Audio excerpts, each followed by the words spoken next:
Have you ever believed in something so completely that you never thought to question it, not even once, until a single quiet moment made your certainty begin to shake? For many American doctors, this belief was never written down, never officially taught, yet it was passed from generation to generation as if it were medical law. The best doctors are trained in the United States, maybe in Europe, possibly in Japan, but never, ever in the Philippines. It was a belief so normalized that it rarely sounded cruel. It hid behind polite phrases and professional smiles. They do not really speak English that well. Their schools are not on the same level. Medicine there is different. Behind those words lived a quiet insult, one that lingered for decades, floating through conference halls, medical dinners, and whispered conversations between colleagues. What made it more powerful was the illusion that everyone agreed, as if the entire world had already decided, and no one dared to say otherwise. One evening in Boston, at a private gathering of senior physicians, a highly respected professor from an Ivy League institution said it out loud. With a soft laugh, as if stating something obvious, he dismissed medical education in Southeast Asia as inferior. No one challenged him. No one asked questions. Heads nodded. Glasses clinked. The conversation moved on. In that moment, the belief felt unbreakable. But what if I told you that only months later, that same professor would sit in silence inside a medical lecture hall thousands of miles away, his confidence shaken, his assumptions quietly collapsing? This story does not begin with a grand vision or rebellion. It begins with fear. It begins with an American cardiologist named Michael Harris, a man who had dedicated his life to saving hearts, while his own heart grew heavy with worry for his child. Michael had trained at elite institutions, published respected research, and worked in one of the most advanced healthcare systems in the world. Yet, as he watched his daughter Emily prepare for medical school, he felt something deeply wrong. The cost of medical education in America had become staggering. Students graduated buried under debt before they ever touched a patient. Residency placements felt brutal and impersonal. Young doctors burned out early, their compassion slowly replaced by exhaustion and cynicism. Michael saw it every day in the hospital halls. He heard it in late-night conversations, and now he saw it in Emily's tired eyes as she studied at the kitchen table long after midnight. He wanted the best for her, but he also wanted her to remain human. When a colleague casually mentioned the idea of studying medicine in the Philippines, Michael almost dismissed it immediately. The word felt unfamiliar in this context, disconnected from everything he associated with excellence. It challenged the story he had been telling himself his entire career. Yet something about it refused to disappear. The idea stayed with him, lingering uncomfortably, like a question he did not want to answer. At first, he did what any American doctor would do. He looked westward and eastward through familiar channels. Europe seemed prestigious but distant, wrapped in language barriers and limited access. Japan impressed him, but felt closed, rigid, nearly impossible to enter as an outsider. Every option came with compromises. Every path felt heavy. Meanwhile, the world outside his hospital walls told a different story. Patients unable to afford care. Systems that failed the most vulnerable. Stories from conflict zones where medicine meant survival, not status. Slowly, the belief that the West alone held the key to great doctors began to weaken. The first crack came unexpectedly. A Filipino nurse named Maria worked alongside Michael. She prayed quietly before shifts, stayed late without complaint, and treated every patient with a gentleness that felt almost radical. One night, after a long case, Michael asked where she trained. When she said Manila, there was no defensiveness in her voice, only calm pride. That night, Michael went home and searched. What he found unsettled him.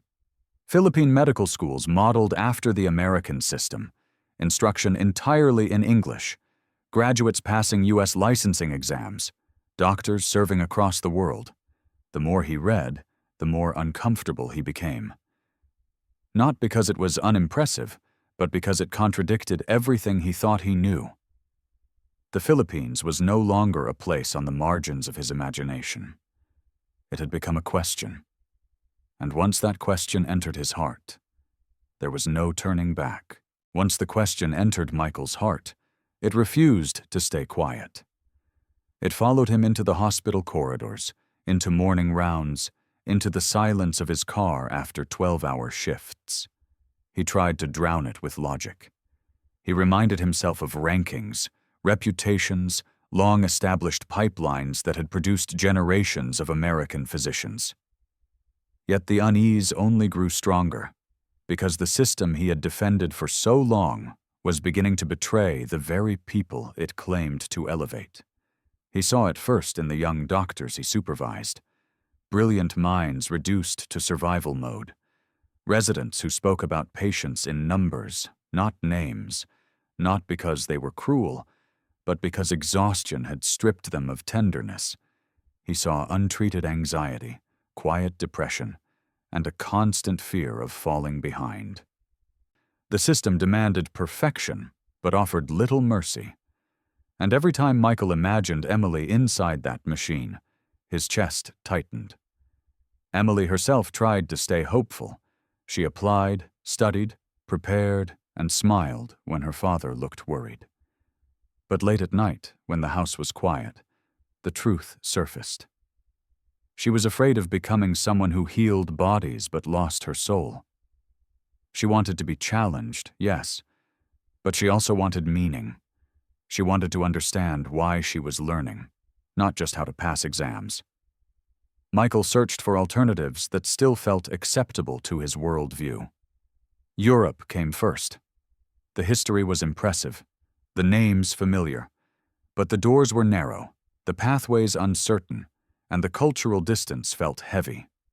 Japan fascinated him with discipline and precision, yet everything about it seemed closed, guarded, as if it were never meant to welcome outsiders into its inner circle. Each option left him with the same feeling, technically impressive, emotionally hollow. Meanwhile, the world kept offering reminders of medicine's deeper purpose.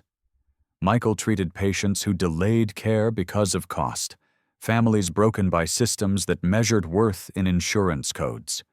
He read reports from war-torn regions where doctors worked with almost nothing, yet gave everything. Slowly, the idea that greatness required comfort began to crumble. The most unsettling moments came at work, in places he least expected. Maria, the Filipino nurse, became impossible to ignore. She stayed calm in chaos. She remembered birthdays. She spoke softly to patients who could barely speak at all. One evening, after a patient passed away, Michael watched her sit with the grieving family long after her shift ended. There was no performance, no obligation, just presence. When Michael finally asked her about her training, he expected defensiveness, maybe even apology. Instead, Maria spoke with quiet confidence. She described long nights studying by candlelight during power outages, professors who taught anatomy alongside ethics, hospitals where resources were limited, but responsibility was limitless. She spoke of faith not as ritual, but as endurance. That conversation lingered longer than any brochure or ranking list. It forced Michael to confront something uncomfortable. What if his idea of excellence had been too narrow? What if he had confused prestige with purpose?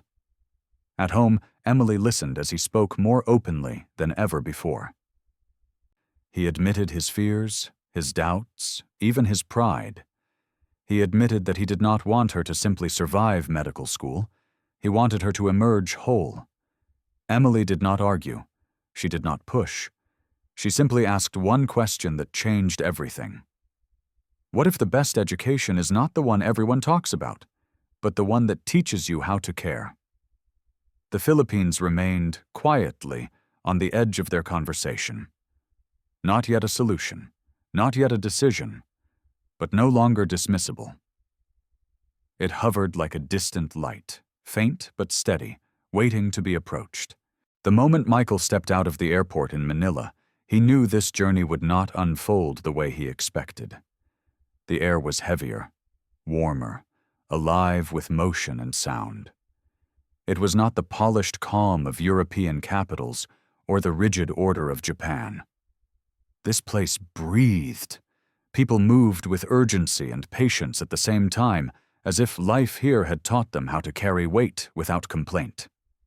Michael tightened his grip on his bag and felt something unfamiliar rise in his chest.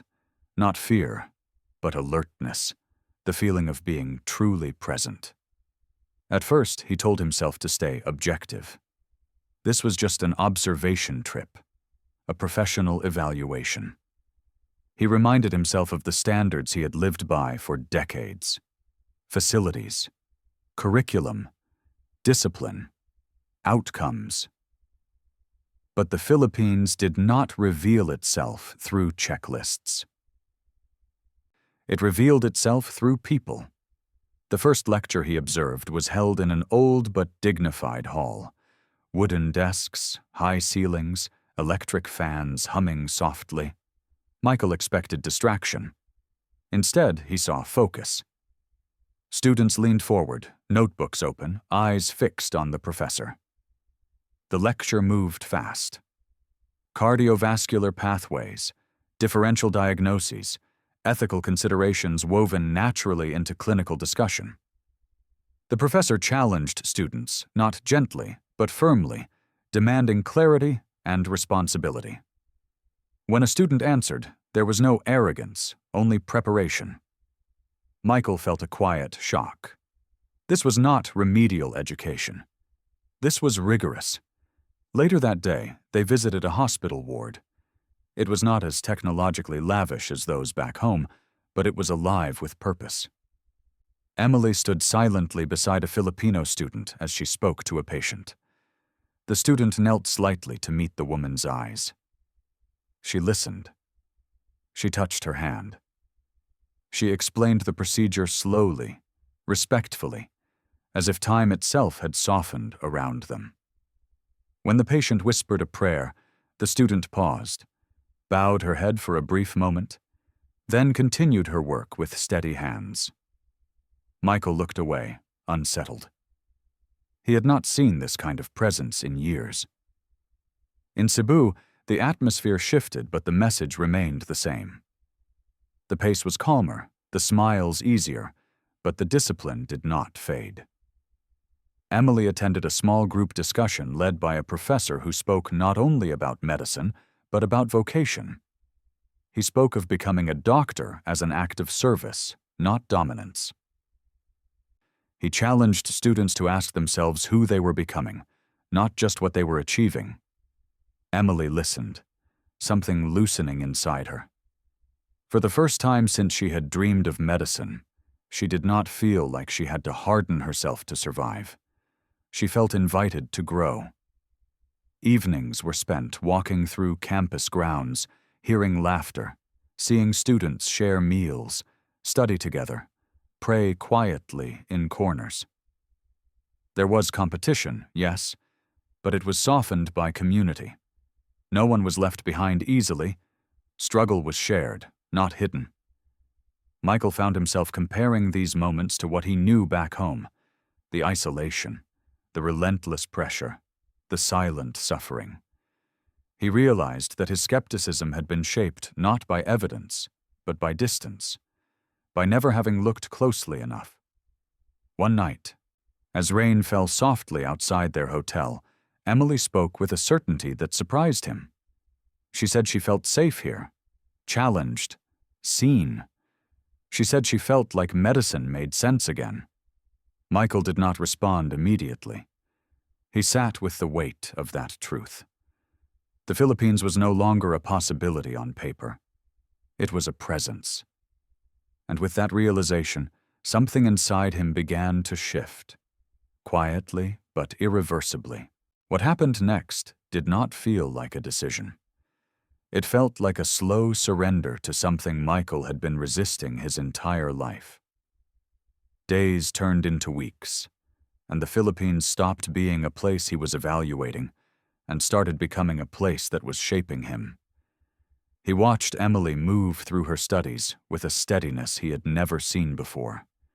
Not frantic, not hardened, focused but still gentle, serious but still human. She began her mornings early, often before sunrise. Sometimes Michael would wake to find her already gone, walking toward the hospital with classmates, their white coats folded neatly over their arms. He followed once, quietly, and stood at a distance as she joined them. There was laughter, soft teasing, shared nerves. No one walked alone. No one acted superior. They entered the hospital together. Like a single body with many hearts. Inside, Michael witnessed moments that stayed with him long after. A student doctor praying silently before inserting an IV. A professor stopping a lecture to remind students that every case number carried a story, a family, a soul. A nurse offering food to a patient's relative who had not eaten all day. These were not dramatic gestures. They were small, constant acts of care that formed the backbone of daily life. Emily struggled, of course. The coursework was demanding. The expectations were high. There were nights when exhaustion pressed heavily on her shoulders. But something was different. She was not alone in her struggle.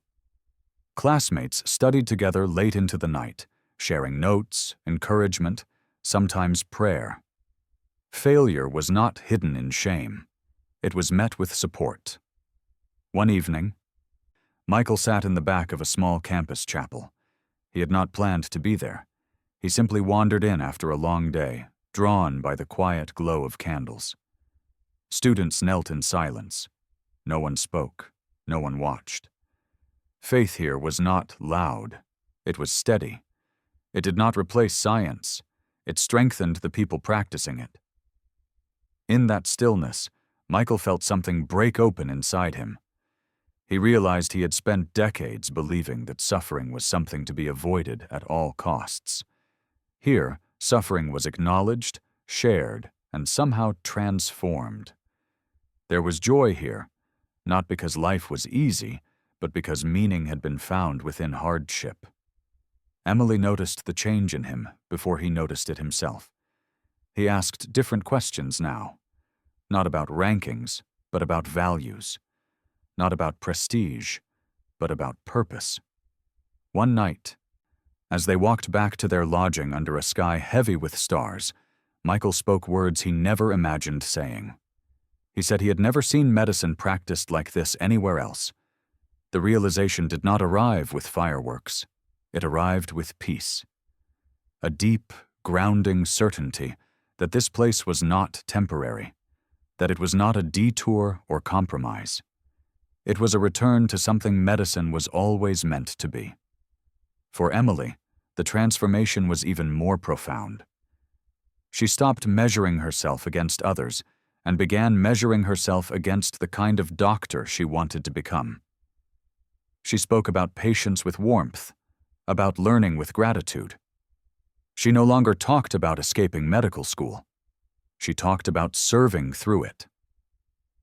The Philippines had done something no brochure or ranking ever could. It restored belief. Not just belief in education, but belief in humanity. And as Michael watched his daughter grow into her calling, embraced by a community that demanded excellence without crushing the soul, he understood that the greatest lesson here wasn't found in textbooks. It was found in people who chose compassion every single day, even when life gave them every reason not to. In that realization, the journey reached its deepest point. Not an ending, but a transformation that would never be undone. When Michael finally returned to the United States, something about him felt quieter, steadier. Colleagues noticed it before he ever spoke about the Philippines. He listened longer. He spoke with less urgency but more depth. The sharp edge of frustration that once followed him through hospital corridors had softened. When asked about Emily, he no longer talked about rankings or future salaries. He talked about purpose, about growth, about a place that had given his daughter more than an education. Emily stayed. That decision alone stunned many. Friends asked when she was coming back for something better, something more recognized. Michael heard the old assumptions echo again, but this time they no longer held power. Because he had seen the truth with his own eyes, he had seen his daughter become stronger without becoming cold. He had seen her challenged without being broken. He had seen medicine practiced not as a race, but as a calling. The Philippines had not merely trained Emily to become a doctor. It had shaped the kind of human being she would be while practicing medicine. And Michael realized something that felt almost uncomfortable to admit. This country had restored what years inside advanced hospitals had slowly taken from him: faith in humanity. Emily spoke often about her patients, not as cases but as people. She remembered names, families, stories. She spoke of communities where gratitude existed even in pain, where laughter survived alongside illness. She spoke of classmates who would one day serve in places with little recognition and even less reward, yet felt honored to do so. For Michael, the realization unfolded slowly but clearly. The Philippines did not save his daughter from hardship. It taught her how to walk through hardship with grace. It did not shield her from suffering. It showed her how suffering could deepen compassion rather than erase it. And this was no longer just their story. Other American doctors began to ask questions, not skeptically, but sincerely. They listened when Michael spoke. Some traveled, some observed quietly. Some made the same decision he once feared making. They trusted the Philippines with their own children, not out of desperation, but out of respect. In a world increasingly defined by division, competition, and exhaustion, this small but powerful movement carried a deeper message. Excellence does not belong to one nation. Compassion is not owned by wealth. And faith, when lived quietly and consistently, can shape professionals who heal far beyond the limits of technology. The Philippines stands today not as a secret alternative, but as a reminder. A reminder that education rooted in values can still exist, that resilience can walk hand in hand with joy, that kindness can coexist with rigor, that science does not weaken when paired with humility, but grows stronger. Michael often reflects on the night he first questioned everything he believed. He smiles now at how small that doubt once felt, compared to the transformation it led to. He no longer measures success by recognition alone. He measures it by the kind of doctor his daughter is becoming, and the kind of world she is preparing to serve. This is not a story about leaving America behind. It is a story about widening the lens. About honoring a nation that has quietly carried global healthcare on its shoulders for decades. About recognizing the dignity, faith, and strength that define the Filipino spirit. In choosing the Philippines, American doctors did not lower their standards. They rediscovered them. And perhaps that is the greatest lesson of all. In a time when the world feels fractured and weary, the answer did not come from louder voices or higher towers. It came from a place where people still believe that healing begins with the heart, that service is sacred, and that even in struggle, there is always room for hope. That is the gift the Philippines gives to the world. And to those who are willing to truly see it, that gift changes everything.